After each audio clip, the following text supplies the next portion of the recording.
Bonsoir à toutes, bonsoir à tous. Nous revoilà au cercle du renouvellement spirituel pour continuer sur la précédente intervention de Christian sur le scientisme et plus particulièrement le croissancisme. Et donc Christian va continuer pour pouvoir répondre Oui, si Luc, tu as quelque chose à dire, vas-y. Ah non, je croyais, pardon. Non, je viens de Oui ou me non? rappeler ce dont il fallait qu'on discute aussi dans cette réunion. C'est juste ça. D'accord, petit aparté. Et voilà, la dernière fois, nous avions fait certaines interventions sur la présentation de Christian. Christian va continuer en répondant à ses observations. Mais avant de rentrer dans cette deuxième partie sur le croissancisme, Eberhard voudrait dire quelques mots, un cri du cœur, si je t'ai bien compris, Eberhard. À toi. Oui, bonjour à tous. Oui, donc après, en fait, il y a une chose qui m'a vraiment prise quand j'ai écouté Christian. C'est la même chose que quand j'écoute d'autres qui sont d'autres intervenants. J'ai écouté récemment aussi un certain Francis Cousin, je ne sais pas si certains d'entre vous connaissent, Oui. et qui lui aussi a fait en 2 heures et demie un topo sur le christianisme, un sujet qui me tient beaucoup à cœur.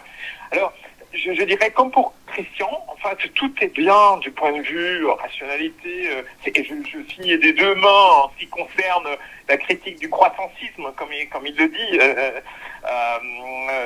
J'ai même travaillé il y a quelques années dans une organisation de solidarité internationale qui avait créé le mouvement ROCAD pour l'après-développement.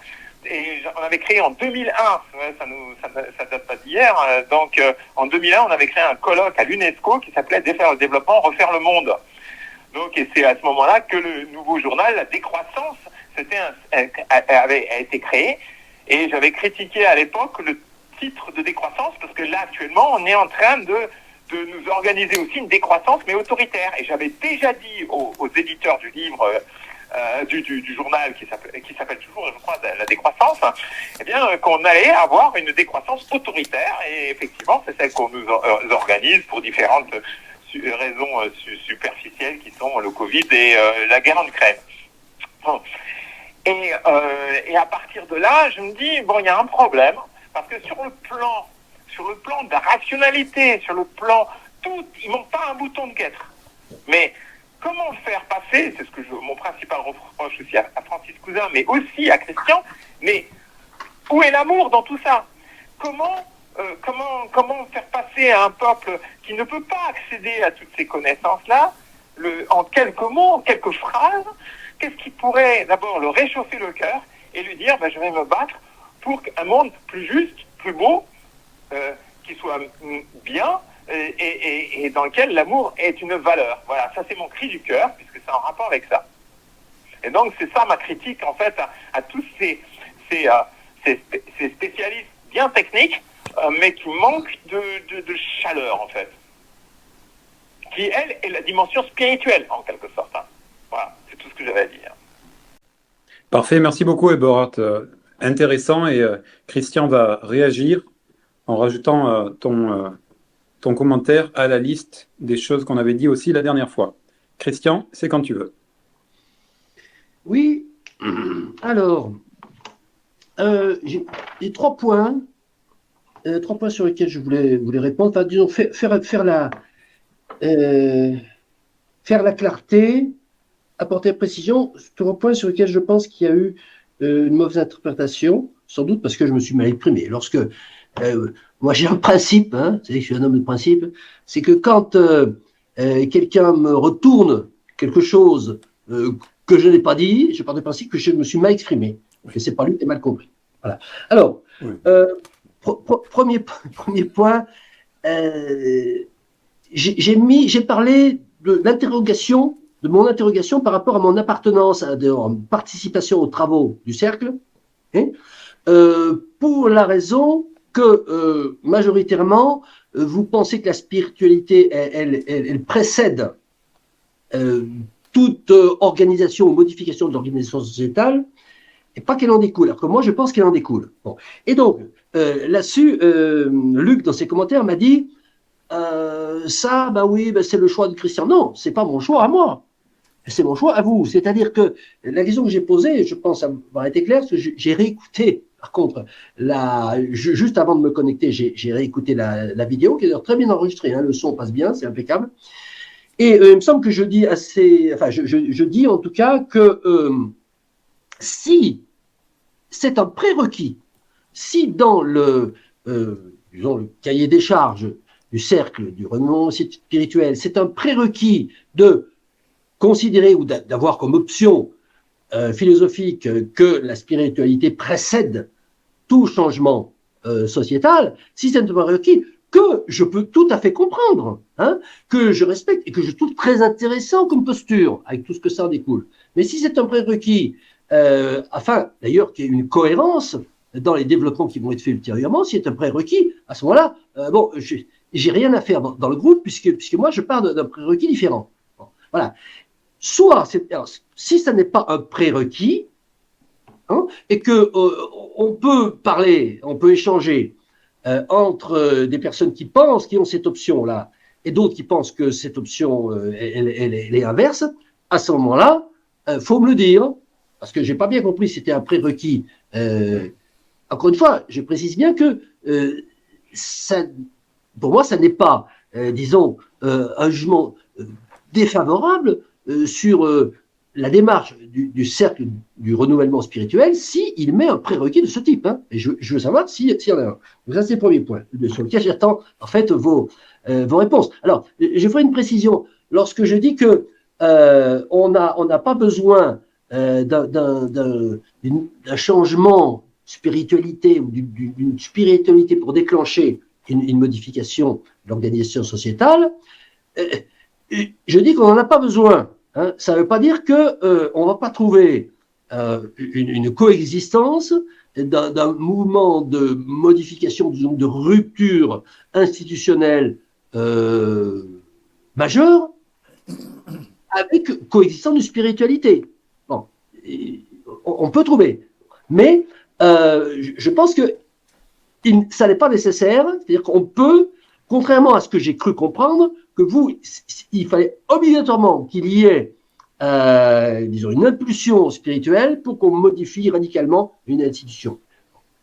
Voilà. Et je me base sur l'histoire, hein, et c'est intéressant d'ailleurs de dire, donnez-moi un exemple d'évolution, de bascule institutionnelle importante, il n'y en a pas eu tant que ça dans l'histoire, hein, qui a été générée par et uniquement par une spiritualité. Voilà. Bon.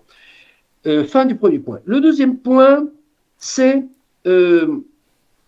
voilà, Luc dit, je trace un trait d'égalité entre spiritualité et religion. Non. Non, je ne pense pas l'avoir dit. En tout cas, je le redis afin qu'on ne se trompe pas. Non. Non, non, je suis tout à fait d'accord sur le fait qu'il y a la spiritualité et que la religion est une partie de la spiritualité. De ce point de vue-là, je suis tout à fait en accord avec tout ce qui a été dit. Et donc, je ne trace pas un trait d'égalité entre spiritualité et religion. La religion, c'est un département de quelque chose de plus vaste qui est la spiritualité. Voici pour le deuxième point. Troisième point, Luc dit que je me contredis lorsque je dis qu'effectivement, que la spiritualité pour moi découle, et là c'est lui qui c'est un instrument de domination, découle d'une organisation sociétale comme outil, oui, il me dit, parce que j'ai dit que c'était un mythe structurant, oui, justement, et c'est de la spiritualité structure et donc rend cohérente, donc fait une cohésion sociale, et ça empêche justement la bascule institutionnelle. Enfin, et que lorsqu'il y a une bascule institutionnelle créée par, je ne sais pas quoi, par quelque chose, eh bien ça va générer ensuite une spiritualité qui sera adaptée au maintien de cette cohésion. Voilà, c'était pour donner, disons, ma position très précise sur ces trois points. Alors ensuite, par rapport à ce que vient de dire Eberhard, où est l'amour, hein, dans un discours sur la décroissance? Où est l'espérance, effectivement, lorsqu'on a un discours qui est un petit peu collapsologique, hein, surtout collapsologique inéluctable. Et je dirais en termes religieux, ça s'appelle l'eschatologie. Voilà. Où est l'espérance? Voilà. Alors, où est l'espérance? Bon, c'est tout un chacun. Alors, j'ai une espérance. Bon, c'est peut-être pas le temps de développer. Disons, en un mot, voilà ce que je dirais. Je pense effectivement que la décroissance est inéluctable et que l'espèce humaine va la vivre comme une contrainte, donc hétéronomie. Disparition quasiment complète de l'autonomie, donc notamment autonomie de créer une spiritualité, et s'adapter à des contraintes extérieures. Voilà. Et où est l'espérance? Ben, l'espérance, c'est que cette adaptation nécessaire et subie et obligatoire, donc hétéronome, à des circonstances extérieures qui sont en fait des applications de lois de la nature, va permettre de mettre en place une organisation sociétale nouvelle et bénéfique. D'où mon grand dada, je dirais, qui est d'articuler et de lier la décroissance inéluctable à la démocratie directe. La démocratie directe, je précise bien, vraiment directe, hein, pas semi-directe, bon, c'est pas en dire plus pour l'instant. Pour moi, doit être l'outil, alors peut être, en tout cas c'est ce que je propose, ce que nous proposons, que la démocratie soit l'outil adaptatif à la décroissance inéluctable et la démocratie directe. Et j'ai fait un lapsus, j'ai dit démocratie. Oui, parce que la démocratie directe, c'est la démocratie. Bon, autre débat encore. Et voilà, donc voilà pour l'espérance. Et puis alors, le manque de chaleur, le manque de chaleur, effectivement, là, on revient sur la spiritualité. C'est-à-dire, est-ce que le discours très rationnel, très déductif, inductif, est-ce qu'il y a une spiritualité? Donc, en quelque sorte, si on imagine un monde qui va sur un déclin au niveau de son mode de production, je dirais son mode de faire valoir économique, va sur un déclin inéluctable, et que ce monde va être obligé de s'adapter à, disons, une situation de basse énergie et de raréfaction des minerais, et que ce monde va devoir effectuer une bascule institutionnelle pour gérer au mieux, parce que s'il le gère au pire, c'est l'effondrement. Et donc, la mise en place d'une nouvelle, d'une organisation sociétale, elle est là pour éviter l'effondrement et pour peut-être mettre en place quelque chose qui va vers l'idéal de l'équilibre sociétal. Et il aura fallu passer, je dirais, un mal pour un bien, il aura fallu passer par cette courte parenthèse historique, ces courtes bulles techno-économiques de 200 ans à peine, ce qui est un clignement de paupières sur l'échelle du temps humain. Il aura fallu passer par ça pour atteindre vraiment l'équilibre peut-être final, peut-être la fin d'histoire du coup. Voilà, donc voilà pour la chaleur que je peux mettre là-dedans. Parfait, merci beaucoup Christian. Tu as répondu à des remarques ou points de la précédente fois. Et je propose peut-être, si Eberhard, tu es inspiré, que tu commences, parce que la dernière fois, il me semble que tu avais peu parlé. Et puis ensuite, Luc prendra son tour. Disons que ma préoccupation numéro un, comme je dis, à propos j'ai tout fait depuis, on pourrait dire 25 ans, d'abord politique, puis de créer des réflexions autour de ce qu'on appelle maintenant la décroissance et tout cela. Et j'ai parlé avec les uns, les autres, attaques, tous les groupes qui remettaient en cause en fait le système de développement. Hein. Et je voyais qu'à chaque fois, on retombait, enfin pour moi c'est retomber au ras des pâquerettes sur la partie bien matérialiste de la chose. Mais Et je vois aujourd'hui, ça c'est quelque chose que j'ai remarqué récemment, c'est qu'on vous parle de réchauffement climatique, on vous parle de pollution, etc. Et dans les médias, dans les masses médias qui quand même bastonnent l'immense majorité de la population, en fait on a un discours, je dis, vétérotestamentaire, c'est-à-dire l'Ancien Testament. Donc c'est vous consommez trop, vous polluez trop, Yahvé, ça c'est je caricature, Yahvé va revenir, il va vous augmenter la température et vous allez souffrir. Donc ça c'est le système c'est le bâton. Hein, c'est le bâton. Vous n'êtes pas bien parce que tout en essayant de faire oublier que derrière il y a tous les capitalistes de bon teint qui se frottent les mains justement à nous vendre tout ce qui est nécessaire pour consommer plus. Hein, et on essaye de faire reporter la responsabilité au bas peuple. D'où les idées comme la démocratie participative, etc. Mais même si on veut faire la démocratie participative, il n'est pas sûr que les gens veulent une vraie décroissance, même humaine. Hein, du style, on va se retrousser les manches et on va passer de 0,1% d'agriculteurs comme moi à 2 ou 3%, juste 2 ou 3%, hein, pas 100%, hein, comme j'ai dû l'expliquer à quelqu'un qui avait mal compris.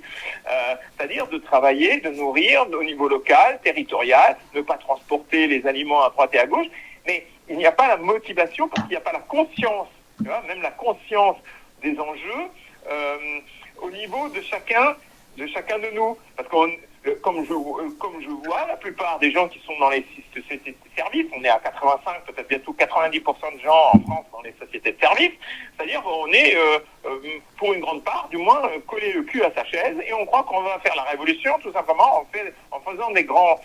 en décrivant en disant, voilà, attention, si vous n'êtes pas sage, il va y avoir qu'on appelle ça, il va y avoir l'effondrement. Hein, j'ai des collapsologues, j'en ai entendu plusieurs. Mais concrètement, quelle est la mécanique et voyant tout ça depuis à peu près 20 ans arriver, eh bien, je me suis dit, quelle est la mécanique qui pourrait changer ça? Et le seul mécanique que j'ai vu, c'est en fait justement la rupture avec l'Ancien Testament, c'est le Nouveau Testament, c'est-à-dire c'est la conscience de son propre péché. Et je dis bien péché. Dans le sens que, en restant le cul collé à sa chaise, eh bien, on dit toujours une chose, mais en fait, on fait le contraire. On n'essaye pas de voir quelle est notre réelle responsabilité opérationnelle. Et on ne fait pas grand-chose. Alors, on va aller à rigueur, peut-être aller chez son voisin qui fait un petit peu de vin ou qui va faire quelques fromages, mais tout le reste, ça continue à être la même chose. Ça veut dire qu'il n'y a pas le mécanisme qui va toucher au corps. C'est pour ça que je disais, mais où est l'amour là-dedans? Qui est le mécanisme qui va toucher au cœur pour se remettre en cause dans sa manière profonde de vivre. Et c'est pour ça que j'ai écrit cette histoire d'amour pour qu'une Marie, puisque c'est par la femme dans une société gréco-chrétienne, qu'une Marie dise, maintenant c'est plus la société commerciale qui m'importe, maintenant je vais offrir mon cœur à, entre guillemets, la création, on appelle ça la nature si ça te fait plaisir, Christian, et je vais offrir en fait à Dieu, mais en fait Dieu, qu'est-ce que c'est? C'est la synthèse dans leur absolu du bien, du beau, du juste et de l'amour. Même si nous, humains, on n'est pas parfaits, mais on peut au moins se tourner vers ces valeurs-là. Et ça, c'est ça l'acte de révolutionnaire du cœur que je propose. Et je ne ressens dans aucune des discours, malheureusement, désolé pour Christian, mais malheureusement, ce Francis Cousin et beaucoup d'autres, je ne vois pas la mécanique qui fera changer concrètement de vie dans la vie de tous les jours. Voilà. Très bien, merci beaucoup Eberhard pour ton point de vue argumenté et auquel je pourrais essayer d'apporter quelques suggestions. Luc, c'est à ton tour, tu n'as pas encore parlé, à toi. Je remercie Eberhard de ce qu'il vient de dire, parce que je crois qu'il a touché là vraiment une chose tout à fait importante. On ne fait rien sans cœur. Rien ne se fait sans passion. Et alors moi, je suis peut-être pas le mieux placé pour ça, parce que à l'origine, je suis pas un homme de passion. J'y suis venu quelque part, même si les moteurs que l'on a au fond de soi sont forcément des passions. Bon. Mais parfois, on les camoufle justement sous le matérialisme. On parlait hors micro de nos passés trotskistes et tout ça. On est dans un monde qui veut nous réduire au matérialisme, justement. que le matérialisme. Et j'avais encore une discussion là sur Internet, là je répondais à un commentaire où des marxistes me parlaient, mais oui, mais c'est le matérialisme historique, etc. Et là, ce à quoi je répondais, oui, le matérialisme historique, c'est une réalité dans l'évolution des sociétés, mais ce n'est que l'expression, une des expressions de moi ce que j'appelle la négantropie. Enfin, c'est pas moi qui l'appelle comme ça, hein, c'est d'autres qui l'ont appelé, et dont l'énergie vitale est aussi une autre manifestation. L'énergie vitale qui s'exprime notamment par l'amour, qui a ce vecteur, qui est tout à fait essentiel. Et des gens comme Francis Cousin, qui a des raisonnements extrêmement, j'ai regardé, mais c'est d'une sécheresse totale. C'est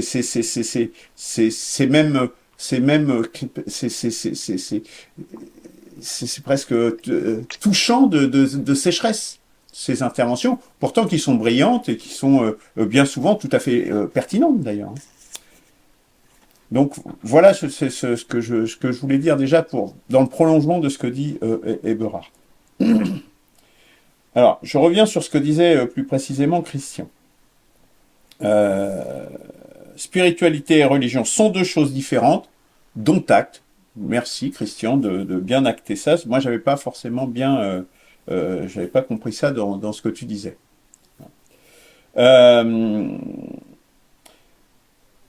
Et puis là, par contre, j'ai pas encore compris du tout en quoi, sur le troisième point, là, sur les mythes qui sont toujours présents pour imposer une domination et le fait qu'on n'a pas besoin de mythes pour changer, j'ai pas compris ton explication d'aujourd'hui non plus. Mais bon. Peut-être on y reviendra à une autre occasion où tu pourras repréciser. Sur la première question qui est la plus importante, à mon avis. Spiritualité, est-ce que ça précède un changement de société ou est-ce que ça en découle? Ça, c'est vraiment une question tout à fait importante. Bien, je dirais ça dépend du type de changement de société. À quoi, et donc du coup, est-ce que c'est un prérequis donc pour un changement de société, et même plus loin, est-ce que c'est un prérequis pour travailler dans le cercle? À quel changement de société faisons-nous face? Je crois que nous sommes d'accord tous là-dessus. C'est un changement fondamental. Nous sommes à un tournant historique majeur. J'ai fait une émission là-dessus, qui s'appelle là-dessus, tournant historique majeur. Il y a des tournants historiques qui ne sont pas majeurs. Par exemple, la défaite de Napoléon par rapport à l'Angleterre a permis que l'Angleterre devienne le dominium mondial colonial total à partir du début du XVIIIe siècle, du XIXe siècle. C'est ce qui a permis la chute de Napoléon. Ça aurait pu être, si ça avait été Napoléon qui avait gagné, ça aurait été sans doute la France qui aurait été ce dominion. La puissance continentale aurait été ce dominion au moins au XIXe siècle. C'est tout à fait... donc ça, ce sont des tournants historiques, puisque pour les Français et pour les Anglais, ça change quand même un petit peu la vie. Mais ce sont des tournants historiques mineurs. Les tournants historiques majeurs changent vraiment l'organisation de la société en interne. Et même ces changements ici, c'est même plus qu'un changement de société en interne, c'est un changement de civilisation. Je vais même encore aller plus loin que ça. Moi, je pense qu'on sort, parce que le croissancisme, comme on dit, au fait, il démarre véritablement, il prend son essor, son envol, la courbe en S, le bas de la courbe en S, il démarre au néolithique. Il démarre au néolithique. Le bas de la courbe en S, le moment où ça commence à s'accélérer, c'est là.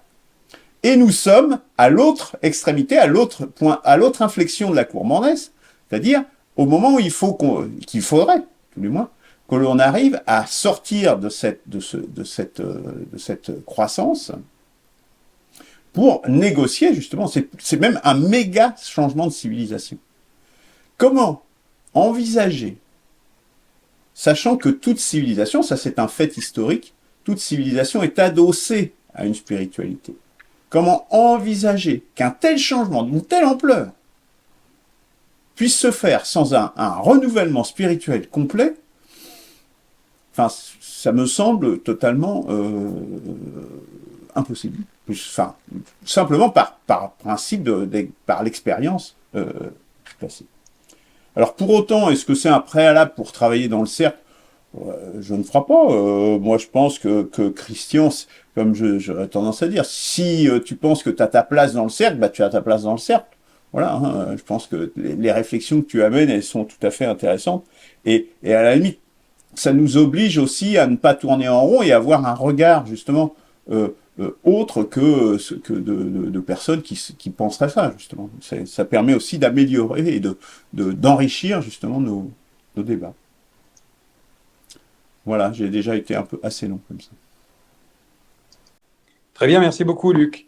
Avant donc de redonner la parole à Christian, puisque je pense qu'il veut réagir, je prends mon tour de parole.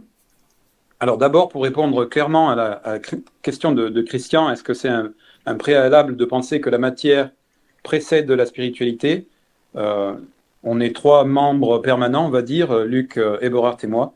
A priori, Luc n'est pas contre l'idée que tu restes. Et moi, de la même façon, je reprends à peu près ces mots, je pense que c'est plus enrichissant d'avoir un regard et un point de départ, un point d'analyse différent peut-être de nos 3 points de vue, qui sont différents entre eux, mais qui pensent que la spiritualité, enfin que voilà, l'esprit est premier. Donc moi, je dis 2 fois oui au fait que tu restes dans le cercle si tu en as envie. Ensuite, juste pour donner un exemple, des communistes chrétiens, ça existe, c'est un courant qui est peut-être plus très vivace aujourd'hui, mais qui a existé et qui existe encore, notamment au travers de Bernard Friot, je ne sais pas si vous connaissez,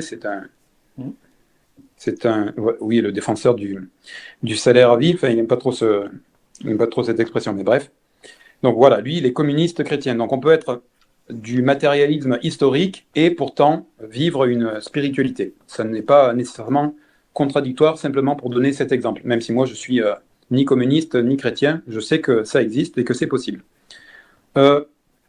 Et puis, peut-être le sujet principal de ce soir, me semble-t-il, c'est donc cette histoire de 2 voies qui sont proposées peut-être d'un côté par Luc, Eberhard et moi, la spiritualité comme moteur vers un changement civilisationnel et donc changer la donne de ce qui existe actuellement, et peut-être une autre voie proposée par Christian, plus rationnelle, rationaliste, on pourrait dire matérialiste, mais il me semble que le terme le plus adéquat, c'est rationnel.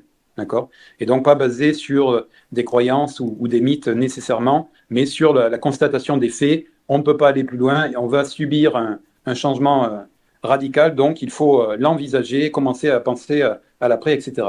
Et la réponse au cri, au commentaire de Eberhard, la réponse de Christian sur où est la place de l'amour, où est la place de l'émotion, parce qu'il me semble que Eberhard, si je le dis d'une phrase, c'est parler à l'émotion des gens pour les entraîner. Ça a été, la réponse de Christian, ça a été la mise en place d'une véritable démocratie, et donc du partage du pouvoir, et donc d'une société plus juste, etc., etc. Alors, c'est un point de vue rationaliste. Moi, je suis intéressé par cette voie-là, même si de mon point de vue, elle ne se contradit pas nécessairement avec la spiritualité, les 2 peuvent s'accompagner. Simplement, je me pose la question, je pense qu'on en est arrivé à un point de développement, de domination dans les esprits du capitalisme qui a atomisé et individualisé, capitalisme ou libéralisme, comment ça s'appelle, perverti. Donc là, on est vraiment dans un état de la société très individualiste. Et donc, comment on fait pour recréer du lien par la spiritualité? Est-ce que les gens vont être encore sensibles à la spiritualité? Je ne sais pas. Première question. Mais ça ne veut pas dire que c'est pas parce que je ne sais pas qu'il ne faut pas essayer. Et deuxième question, de la même façon, si on leur propose une démocratie, est-ce que les gens individualisés et matérialistes au sens de la consommation, est-ce qu'ils sont intéressés par prendre eux-mêmes leurs responsabilités dans l'organisation sociale, donc la démocratie? J'ai peur que, dans l'état actuel des choses, une grande partie de la population, et je le regrette très fortement, et j'espère que je me trompe, n'est pas intéressée par prendre sa responsabilité dans l'organisation sociale. Donc, tout ça pour dire que peut-être, malheureusement, des fois, l'humanité, elle marche à coups de pied. C'est-à-dire que on voudrait, si on était intelligent, raisonné et prévoyant, eh bien, on agit avant d'être au pied du mur. Malheureusement, j'ai l'impression qu'on agit qu'une fois qu'on se retrouve devant le fait accompli et obligé de. Donc peut-être que ce soit pour la spiritualité ou que ce soit pour la démocratie, peut-être qu'il faut un événement d'une grande importance qui remette sévèrement notre mode de vie en question pour qu'enfin on commence à s'intéresser peut-être à cette voie spirituelle ou à cette voie de la démocratie ou, comme je le pense personnellement, à une voie qui est pas entre les deux mais mêlée de spiritualité et de démocratie. J'étais un peu long. Christian, si tu veux bien, Luc semble vouloir réagir. Comment vous faites? Très très court. Une chose que j'ai oublié de dire, que ce que tu viens de dire m'a remémoré. Pour changer le système, aujourd'hui, toutes les voies sont bouchées, ils sont d'une efficacité diabolique. Sur les médias, dans le domaine politique, dans le domaine intellectuel, dans le domaine de la consommation, dans tous les domaines. Tout est bouché. Il y a une voie qui n'est pas bouchée, c'est celle de la spiritualité.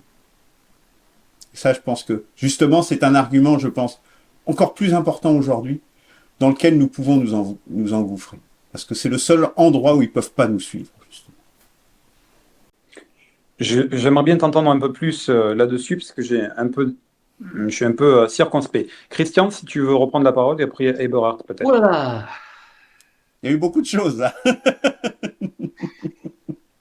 Je vais en faire plusieurs émissions, hein, parce que je dirais que chaque ligne que j'ai notée, bon, alors, je vais pas répondre à tout, mais est-ce que je vais faire un tri sur des choses qui me paraissent importantes? Je vais tout de suite réagir sur ce que vient de dire Luc.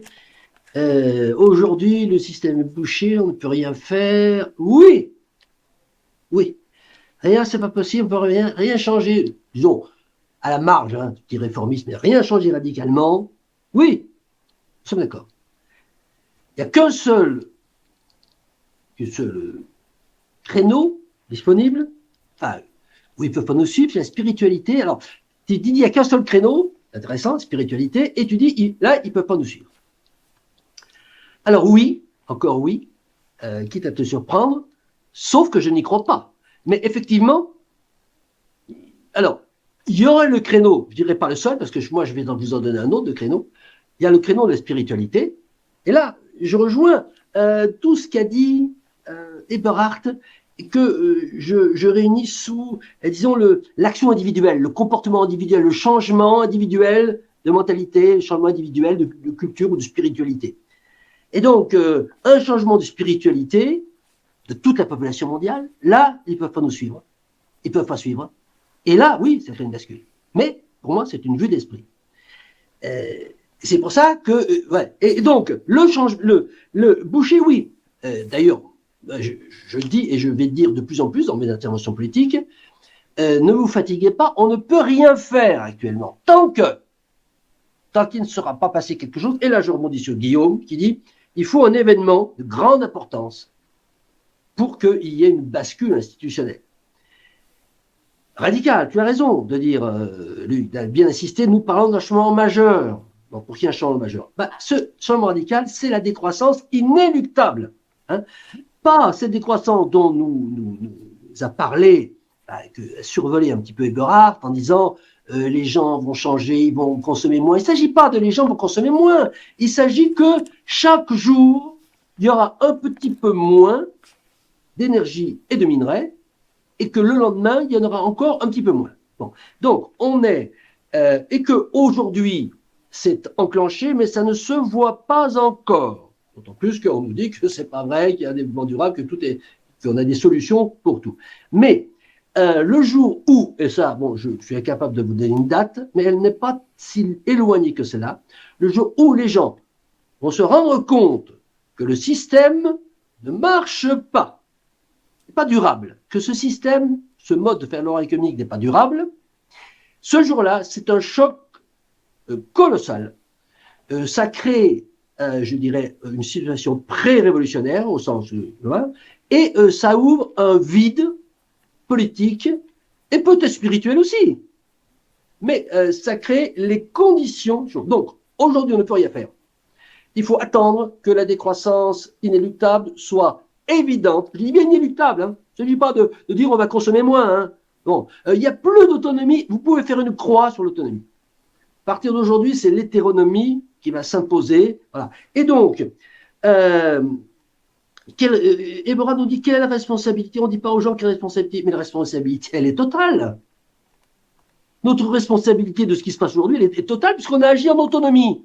Hein, ça fait 2 siècles depuis, alors là, bon, pas néolithique, mais 1850, je vais m'en expliquer. Voilà, bon, se remettre en cause, mais il ne s'agit pas de se remettre en cause. Et il s'agit qu'on sera obligé de se remettre en cause. Voilà, bon. Quelle mécanique fera changer la vie de tous les jours, nous dit Ebora. C'est lorsqu'on aura plus d'énergie et plus de minerais, c'est-à-dire que le mode de faire valoir économique qui nous guide depuis 200 ans ne sera plus possible, qu'on sera obligé de se remettre en cause. Donc, nous allons subir cette obligation. Et alors, simplement concernant... Alors, Guillaume nous dit, actuellement, la population, lorsque je parle de démocratie directe, hein, d'assemblée citoyenne locale, de pouvoir législatif qui est uniquement entre les mains du peuple assemblé, Guillaume dit, mais moi j'ai l'impression qu'actuellement, la population mondiale ne désire pas. Oui, tu as raison, actuellement, ce discours n'est pas audible. Il n'est pas audible. Hein, on peut l'écrire. Bon, encore heureux que la législation nous permette de l'écrire. Hein, bon, et voilà, il attend bon, d'être. C'est un discours qui est adapté à une situation de vide. Et bon, voilà, quand arrive le vide, on arrive avec. Voilà, là, nous avons fait ça, ça vous intéresse, regardez. On pense que ça peut vous faire sortir du vide. Voilà. Donc, tout à fait d'accord avec toi, Guillaume. Alors, maintenant, pour. Bon, c'est pas très important, mais c'est un peu mon dada aussi. Alors, bon, je l'enfourche, ce dada. Lui nous dit la croissance, le croissance, par exemple, ça a commencé au néolithique. Alors. Non, c'est pas ce que j'ai dit. J'ai dit ça c'est la courbe, le bas de la courbe en S. Tu as 3 phases dans la courbe en S, tu as une phase très longue et plate, quasiment. Après, tu as une inflexion avec une très forte accélération.